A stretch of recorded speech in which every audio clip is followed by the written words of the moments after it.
Olá, meninas e meninos, tudo bem? Eu sou Camille Borba e este é o meu sinal. Como vocês estão hoje? E hoje eu serei a professora de vocês de língua portuguesa do 9º ano. Como eu sou uma mulher muito sortuda e nunca ando sozinha, hoje quem faz a nossa tradução para Libras é Helena. Bem-vinda, Helena! E como vocês sabem, a tradução para Libras torna nossas aulas mais acessíveis. Aulas estas que vocês podem encontrar no nosso canal do YouTube Educa Recife e no nosso aplicativo Educa Recife, aplicativo este, que se vocês ainda não possuem, tá mais do que na hora, viu, gente? E como é que vocês fazem para baixar isso? Vocês podem baixar tanto pela loja de aplicativos para Android e iOS, quanto pelo QR Code abaixo, tá certo? E hoje o nosso tema vai ser leitura de crônica. Antes de começarmos, eu também vou me autodescrever, tá certo? Eu sou uma mulher negra de estatura mediana, cabelos escuros cacheados na altura dos ombros, que hoje estão soltos, olhos também escuros e óculos arredondados. Hoje eu visto uma blusa azul e um macacão preto. Joia? Vamos começar. E aí hoje a gente vai estudar um pouco sobre crônica e sobre Clarice Lispector também.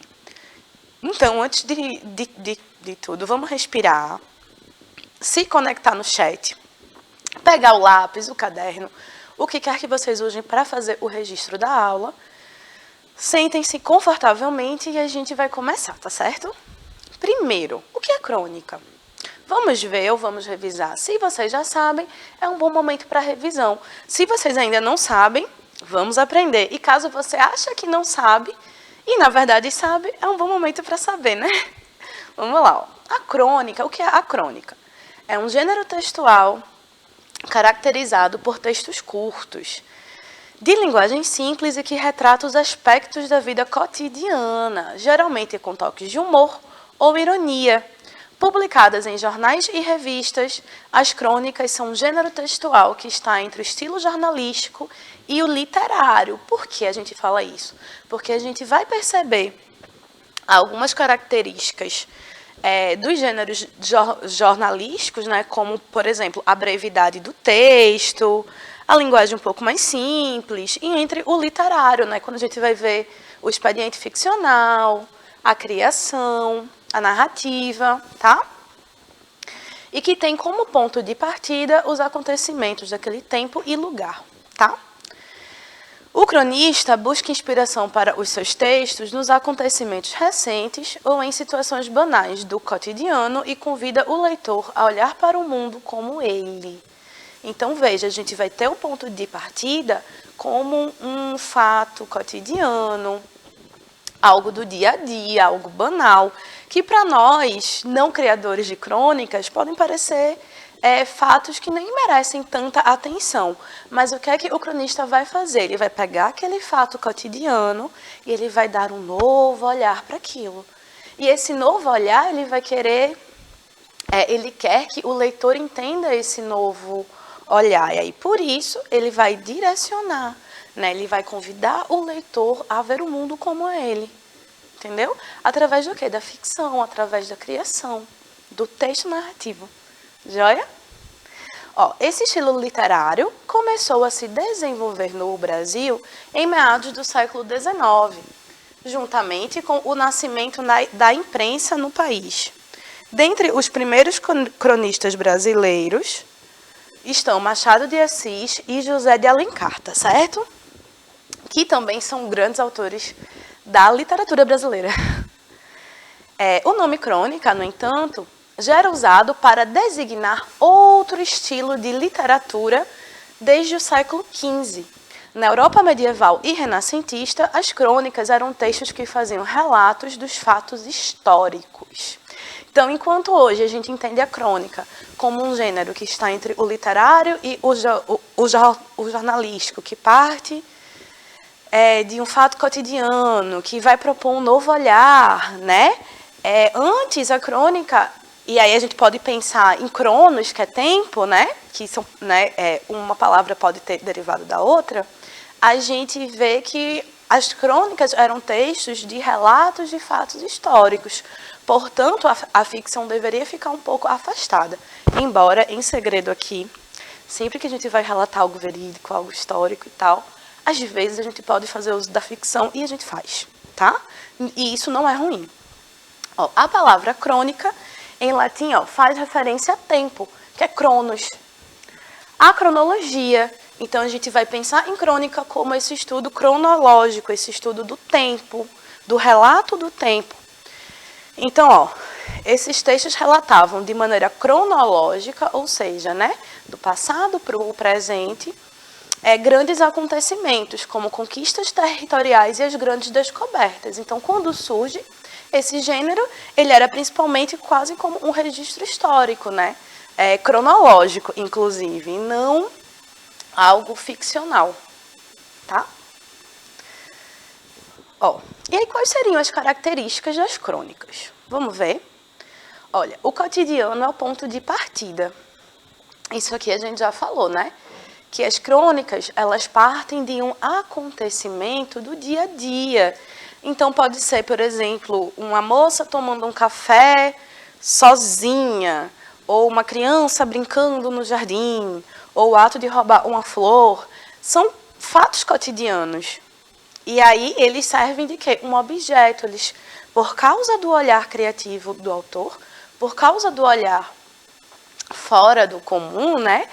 Que vai transformar aquele cotidiano como um propósito, um ponto de partida, um começo, tá? Por exemplo, uma fila de banco, um passeio no parque, a espera do ônibus no terminal. O cronista não descreve simplesmente os fatos, por isso que a gente não está falando de um gênero meramente descritivo, né? A gente não só descreve os fatos, ele os usa como um ponto de partida para uma reflexão ou para o simples entretenimento do leitor, fazendo isso através do quê? Da narrativa ficcional. Embora ele possa ter um elemento real, a gente tem aqui uma criação, né? E a gente tem também um olhar muito especial em relação a um fato do dia a dia. A partir das lentes do cronista, o cotidiano é retratado com poesia e sensibilidade. E olha, a crônica que eu trouxe hoje vai ser bem sensível mesmo. Podem divertir e até fazer críticas, mas sempre com uma linguagem leve, tá? Até porque ele quer ser... É um texto que se pretende interessante para o leitor, então ele precisa ser atraente em algum nível, né? E às vezes uma leveza, uma linguagem um pouco mais simples, um jeito diferente de ver o mundo podem atrair diversos leitores, né, gente? Ó, outra característica, a proximidade com o leitor. Enquanto em algumas narrativas a gente tem um narrador que é muito distante, ou que é um narrador personagem, ou que é somente um narrador observador e que não se conecta com o leitor, na crônica é importante que haja essa proximidade. Por quê? Porque o leitor quer... Eita, perdão, gente. Porque o autor, ele quer trazer o leitor para junto de si e fazê-lo olhar o mundo com os seus olhos, a partir do seu olhar. Então, por isso, a gente pode dizer que o quê? A linguagem da crônica, ela é simples, ela é mais coloquial, o que não quer dizer que ela não seja bonita, não quer dizer que ela não seja poética. Mas o autor, ele vai, às vezes, fazer escolhas vocabulárias um pouco mais... que tenham mais uso, para que, assim, o texto fique mais acessível, né? E, ó, o escritor se aproxima do leitor e, em alguns casos, conversa com ele. Ao contar como enxerga determinado fato, o cronista permite que o leitor veja o mundo com seus olhos. Olha aqui, porque o cronista quer mostrar esse novo olhar, ele quer mostrar uma nova forma de ver as coisas, de até aproveitar as coisas. Além disso, o cronista também permite que o leitor passe a perceber os fatos do seu próprio dia a dia de uma maneira diferente. Fatos esses que muitas vezes passam despercebidos. Então, veja, além de um novo olhar, o autor, ele também pode desejar, querer, né, fazer com que o leitor ele passe a perceber o seu cotidiano como algo diferente, como algo potencialmente poético, potencialmente mais belo, ou crítico, ou mais interessante. Por exemplo, se eu vejo uma crônica sobre crianças cujo fato principal ali, inicial, ponto de partida, são crianças brincando no parque, talvez a próxima vez que eu encontrar crianças brincando no parque, eu veja esse fato com um novo olhar, eu veja esse fato com um olhar diferente. Porque esse cotidiano me passaria despercebido, mas por causa da crônica eu posso ter um outro apreço, eu posso ter uma outra relação com o meu dia a dia. E considerando, né, que às vezes os dias são muito pesados, conseguir ver esse cotidiano de um jeito mais leve é sempre bom, né? Ó, brevidade e efemeridade. As crônicas são breves, perdão. Isto é, são textos curtos, com tempo, espaço e personagens limitados. E são também efêmeras. Geralmente, o que são efêmeras, né, gente? São que não duram, são passageiras. Geralmente perdem a validade em pouco tempo. Aqui há uma certa discordância, porque há crônicas que persistem no tempo, principalmente essas crônicas que vão abordar temas cotidianos menos marcados historicamente. Claro que uma crônica que parte de uma notícia, por exemplo, de um fato político atual, ele vai se perder um pouco no tempo. Mas uma crônica que faça uma reflexão sobre temas não tão fixados historicamente, elas podem perpetuar por muito tempo. Isso acontece porque os temas utilizados como mote, ou seja, como início, né, para os cronistas, são acontecimentos daquele tempo, o que pode tornar a crônica sem sentido para um leitor em um outro contexto ou tempo. Vale ressaltar, no entanto, que nem todas as crônicas perdem-se no tempo. Há crônicas que foram escritas há 50 anos e que continuam atuais. Então, assim, a gente não tem como fixar a validade da crônica, né? Ela pode ser um texto mais efêmero, que fique marcado ali, datado, ou ela pode ser um texto que permanece.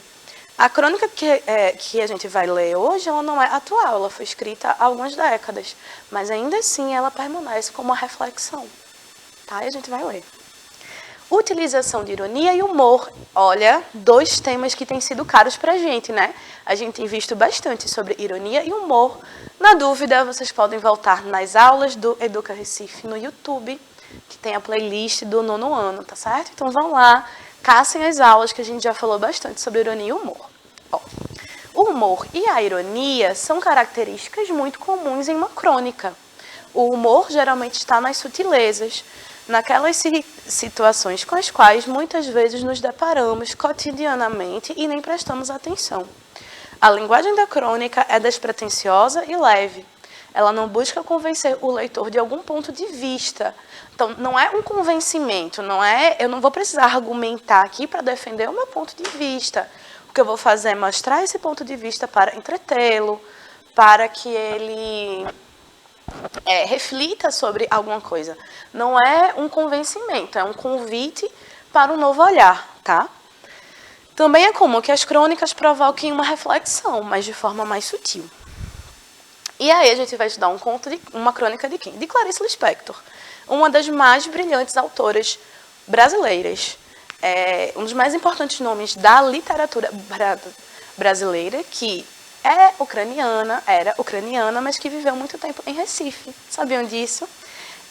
Ela foi uma das mais destacadas escritoras da terceira fase do modernismo brasileiro, chamada Geração de 45.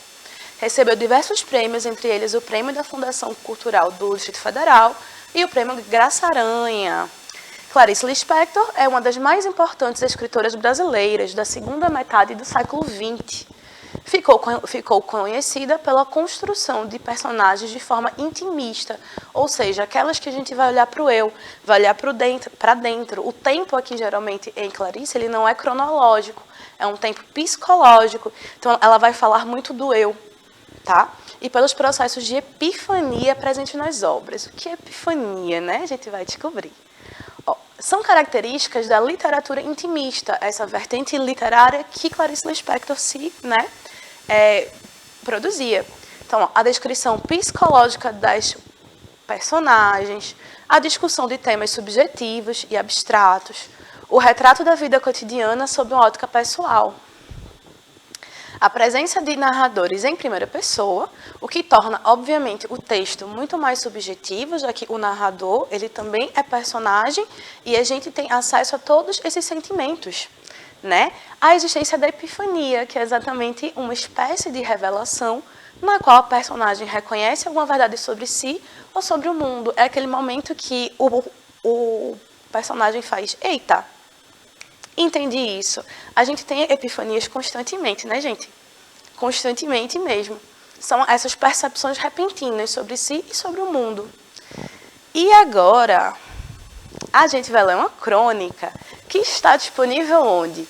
Na plataforma Árvore de Livros, plataforma esta que vocês têm acesso.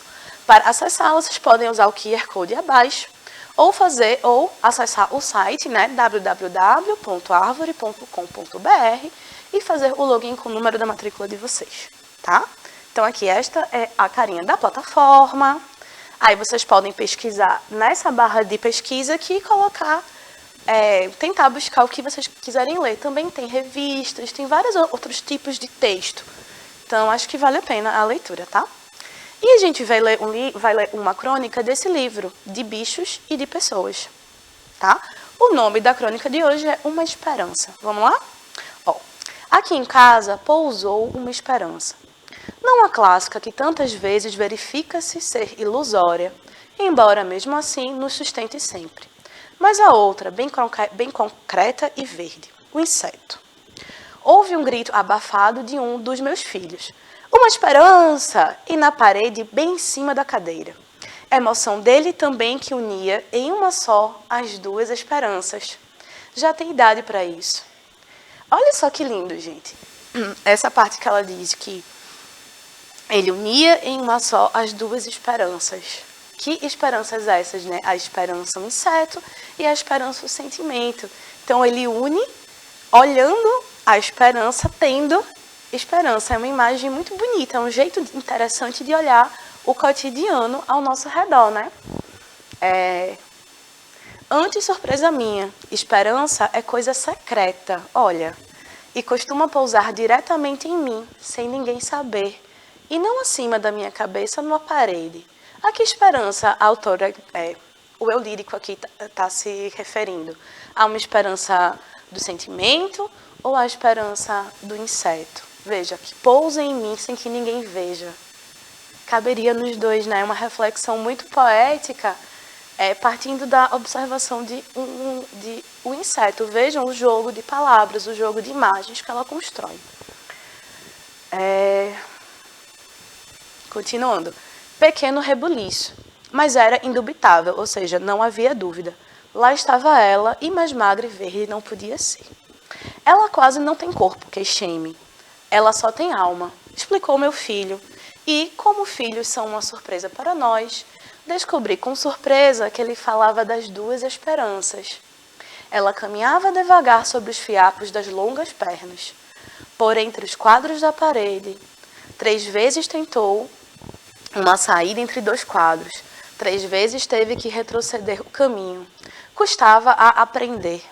Ela é burrinha, comentou o menino. Sei disso, respondi um pouco trágica. Aqui, será que ela se refere à esperança inseto ou à esperança sentimento, quando diz que sabe disso, que a esperança é um pouco burra? Pensar, né? Está agora procurando outro caminho. Olhe, coitada, como ela hesita. Sei, é assim mesmo. Parece que a esperança não tem olhos, mamãe. É guiada pelas antenas. Sei, continuei mais infeliz ainda. Ali ficamos, não sei quanto tempo olhando, vigiando-a como se vigiava na Grécia ou em Roma, o começo de fogo do lar para que não apagasse. Ela se esqueceu que pode voar, mamãe, e pensa que só pode andar devagar assim. Andava mesmo devagar. Estaria por acaso ferida? Ah, não, se não de um modo ou outro, escorreria sangue. Tem sido sempre assim comigo. Foi então que, farejando o mundo que é comível, saiu de trás de um quadro uma aranha. Não uma aranha, mas me parecia a aranha. Andando pela sua teia invisível, parecia trasladar-se maciamente no ar. Ela queria a esperança, mas nós também queríamos. E, ó Deus, queríamos menos que comê-la. Ou seja, sim, o eu lírico justifica que a sua necessidade da esperança é muito maior que a da aranha, né?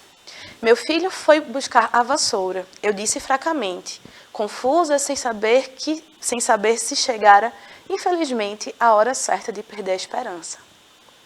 E aí, veja aqui, a gente está falando de uma esperança do sentimento, ou ela está com medo de perder o inseto? O que será? É que não se mata aranha, me disseram, que traz sorte. Mas ela vai esmigalhar a esperança, respondeu o menino com ferocidade. Preciso falar com a empregada para limpar atrás dos quadros. Falei sentindo a frase deslocada e ouvindo certo cansaço que havia na minha voz. Depois devaneei um pouco de como seria sucinta e misteriosa com a empregada. Ele diria apenas, você faça o favor de facilitar o caminho da esperança. O menino, morta a aranha, fez um trocadilho com o inseto e a nossa esperança. Olha, que ela de novo relaciona, né, os dois sentidos da palavra esperança. O menino não havia dúvida, a esperança pousara em casa, alma e corpo. Mas como é bonito o inseto, mas pousa que vive, é um esqueletinho verde e tem uma forma tão delicada que isso explica porque eu, que gosto de pegar nas coisas, nunca tentei pegá-la. Uma vez, aliás, agora é que me lembro, uma esperança bem menor que essa pousara no meu braço. Não senti nada, de tão leve que era, foi só visualmente que tomei consciência de sua presença. Encabulei com uma delicadeza. Eu não mexi o braço e pensei, e essa agora, o que devo fazer? Em verdade, nada fiz. Fiquei extremamente quieta, como se uma flor tivesse nascido em mim. E essa flor, gente, o que seria, né? Depois não me lembro mais do que aconteceu. Acho que não aconteceu nada. E assim, Clarice, né, através do eu lírico, encerra a crônica. Mas observem quando ela diz que uma esperança bem pequena pousou em seu braço e que isso fez com que nascesse uma flor nela. Provavelmente essa flor é uma esperança, mas no sentido do sentimento, né? Então vamos para algumas perguntinhas sobre o texto. Veja, a gente já falou que a crônica ela vai se inspirar em uma situação banal. Qual seria aqui, nesse texto, o ponto de partida? Vocês sabem dizer?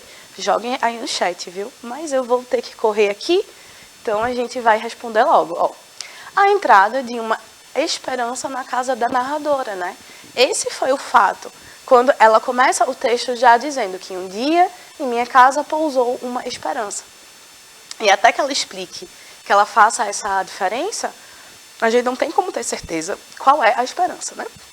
Ó, que características do gênero crônica podemos destacar no texto? Então, o que faz a gente ler esse texto e diga que é uma crônica? Então, a gente tem o cotidiano como ponto de partida, né? O pouso da esperança. A gente tem a proximidade com o leitor, o qual ela está constantemente chamando para o texto. E é um texto breve, né? A gente leu aqui em pouquíssimos minutos. O que faz do gênero crônica um gênero interessante para que vocês comecem a ler. Ou crônica, ou contos, mini-contos, porque são gêneros mais sucintos. Então, a quantidade de texto é um pouquinho menor. O que não quer dizer, o que não desmerece de jeito nenhum o gênero, tá? Ó, a autora distingue a esperança como sentimento e como inseto logo no início do texto. A que propriedade da língua podemos atribuir essa amplitude de sentidos? Ora, eu falo isso com vocês o tempo inteiro. Que capacidade da língua? O que é que a língua tem? A língua portuguesa tem de tão especial que a faz ser viva, que a faz ter uma pluralidade de sentidos. A gente tem sempre o sentido dicionarizado e temos alguns sentidos que são deslocados do texto. Que são deslocados dos sentidos tradicionais, né? Que significam a partir do contexto, por exemplo. Qual é, vocês sabem? a polissemia linguística, essa capacidade de um significante ter vários significados, de uma coisa querer dizer muitas outras, tá certo? Ó, no trecho, né? Não a clássica que tantas vezes verifica-se ser ilusória, embora mesmo assim nos sustente sempre. É um trecho em que ela fala da esperança. E aqui, a partir desse trecho, qual a relação da autora com a esperança enquanto sentimento? Olha, mesmo que para ela a esperança seja ilusória, seja breve, ela acabe, ainda é uma das bases de sustento da autora, não, gente, perdão, do eu lírico, tá? Eu coloquei autora, mas era da narradora. A gente não pode misturar a pessoa da autora com a narradora, tá? A gente precisa fazer essa separação, foi só um erro de digitação, tá? Então, mesmo que ela considere a esperança enquanto sentimento ilusória, a gente percebe, inclusive, o tempo inteiro como a esperança para ela é importante. E ela diz, né, mas no final que sim, a esperança pousou nessa casa. E aqui ela com certeza está usando uma pela outra, né? A gente percebe que a relação da narradora com a esperança não é só com o inseto. Inclusive, o inseto é quase que uma representação do sentimento para ela. Ela vê esse pouso da esperança como, de fato, a esperança, sentimento chegando. Perceberam isso? E agora a quinta e última pergunta, né? Porque eu sou uma professora que é boazinha, não coloquei tantas perguntas. Ó, no trecho, ela só tem alma, explicou meu filho. E como os filhos são surpresa para nós, descobri com surpresa que ele falava das duas esperanças. Como é que a narradora vai perceber essa explicação do filho? Ora, ela percebe, ela tem uma surpresa aparentemente agradável pela percepção dele, né? Em especial porque o garoto se mostra muito mais sensível e arguto, ou seja, esperto, do que o esperado. Ele conseguiu compreender ali que há uma esperança inseto e uma esperança sentimento e que ambos só têm alma. Bonito, né? E aqui, para casa, tem um aqui, ó. Tem uma tirinha de Armandinho, que ele fala no primeiro quadrinho. Ontem acabou a luz lá em casa. E agora? Estamos ralados. Acendemos uma vela e meu pai pegou um livro. Foi a noite mais legal da minha vida. Eu queria que vocês respondessem, né? Armandinho esperava que a leitura fosse divertida, fosse legal. E, na opinião de vocês, o livro pode ser uma forma de diversão e conhecimento? Adiantando a minha resposta, eu acredito que sim, tá? Para terminar, eu trouxe aqui um trecho de uma das autoras que eu mais gosto do mundo, que inclusive é objeto das minhas pesquisas, que é Octavia Butler. Então, ó, esqueça a inspiração. O hábito é o mais confiável. Ele irá sustentá-lo, esteja você inspirado ou não. Irá ajudá-lo a terminar e por ler suas histórias. A inspiração não. O hábito é a persistência na prática. Então, o que ela quer dizer com isso? Quer dizer que a gente não pode esperar ser inspirado para fazer tudo o que a gente quer fazer. O hábito ele é muito mais confiável, porque o hábito ele é rotineiro. E a gente sempre pode ter uma visão um pouco mais poética do hábito, né, gente? Assim como a crônica nos convida a ter um olhar muito mais sensível para o cotidiano. Então, eu espero que vocês tenham gostado dessa aula. Obrigada, Helena, pela sua tradução irretocável. Obrigada à produção por permitir que as aulas cheguem até vocês com qualidade. Um beijo e até a próxima, gente.